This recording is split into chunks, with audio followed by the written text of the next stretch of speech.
Hi, welcome to Mystic Melodies Tune In Tuesday. I'm LaFlamme.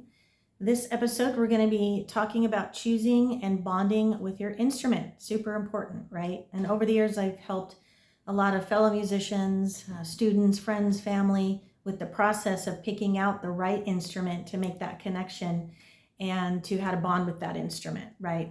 So let's jump right in. First and foremost, I always recommend going to a local music shop, and there's many reasons for that. But I do not recommend buying an instrument offline, right? You don't have an initial connection with it.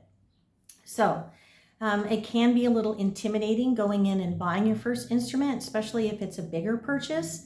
But with a couple of things in mind, you're going to be good to go. One, obviously, you're going to want to have a budget, right? Give or take ballpark with some flexibility. You're going to want to know what you're looking for, at least detail-wise to some degree, what you're wanting from your instrument, right? You want what aspects you want from it, right? And so having that goal in mind. And it's important to go in to the store for a couple reasons. Is you get a chance to browse all the gear, right? And check out their inventory, see what they have, make sure they've got a variety for you. And when you're going throughout the store, you get an opportunity to pick up all the different instruments, right? So what you're looking for is something that you click with, right? So you want to be open, have this nice energy, great attitude. You're excited. Obviously, buying instruments is a blast. You can never get too many. But the key is to be confident in picking up every instrument and really playing on it, really giving it a good jam, right? Sit down, look it over briefly, and I'm going to encourage you to literally just play whatever, right? It doesn't matter what it is, but you're going to feel and you're going to listen, right, to all the different tones. You're going to feel the energy, the vibration, especially if you're doing a guitar, and you don't have to know chords to do that, right? The goal is to see how it feels in the body, how it hits the heart and the spirit, listening to those tones, those vibrations, and making that connection, right? And so take your time with doing that. And when you're ready to investigate a couple of the options, find a nice salesperson, right? Somebody that's going to be patient, answer your questions, isn't just looking for the sale. Because in truth, building a relationship with that salesperson helps in the long run, big time, trust me. If there's an issue and you want to return, or you want additional gear, or anything of that sort, you have their card, you have that contact. And it's way better than dealing with like an Amazon rep, right? We all know that. So anyways, that's kind of my breakdown of the process with picking out your instrument. So you finally purchase and you get home. And here's kind of the next step. Most importantly, it's finding a special space, a space in which you can create a mood that doesn't have clutter, and it's designed specifically for the bonding and the creativity that you're going to do with your new musical partner, right? Your new instrument, your lifelong partner.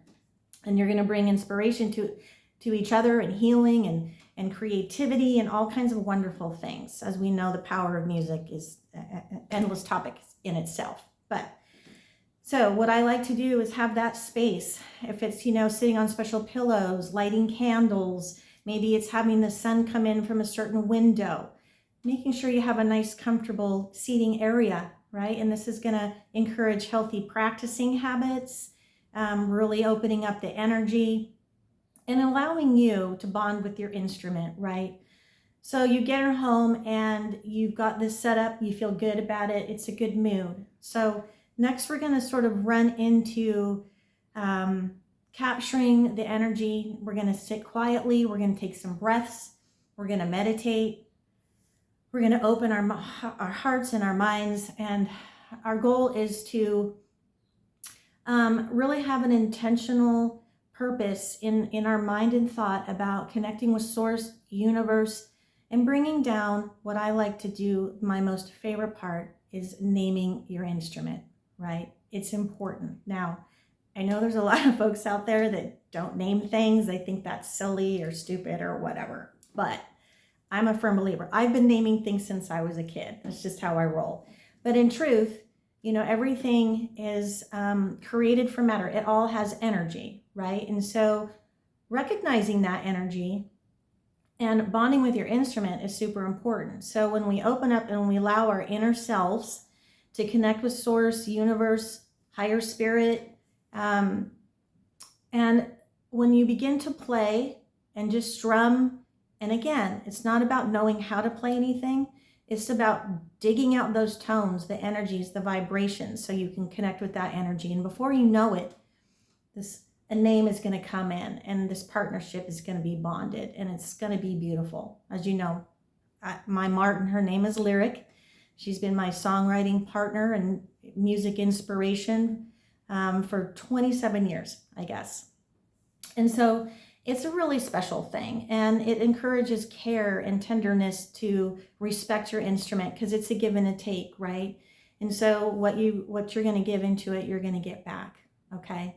And then secondly, in this part, as far as bonding, I like to draft sort of a couple of sentences that express what my desire, what my intentions are, what I want to spiritually access when I sit down to play or practice or learn in this creative space that I developed, and it can just be as simple as, something that together my musical partner and I are looking source and universe to acquire this quality time together, that I may be open and receive creative energy, that I would feel the flow, something along that line, something that works for you, what it is that you want. Do you need extra discipline to practice because that was one of your goals, and asking for that and speaking it over your practice session so you can really get the most and connect with source and feel that wonderful creative energy. So that to me is really the basics of working through the purchase part and the bonding part. And it's a lovely process. And if you've already had an instrument for a long time, you don't have to, start from scratch with something new. You can do this bonding process. You can do it all the time. And if you haven't named an instrument and you decide you want to, go through those steps and discover that partnership and that bond, because it is life lasting and it's super impacting. So those are just some of my personal thoughts, my personal experiences. So I thought I would share them with you today. And hopefully you've found something meaningful. I'd love to hear your comments. And if you have any songs or pictures or anything that you would like to share in regards to developing that bond, that space, and tapping into that energy, I'd love to hear them. So again, thank you for being part of this Mystic Melodies Tune In Tuesday. I'm very excited, and I'll have some links. I've got a new Rumble channel, which I'm excited about too. So if you enjoy this, please like and share, and I will see you next Tuesday.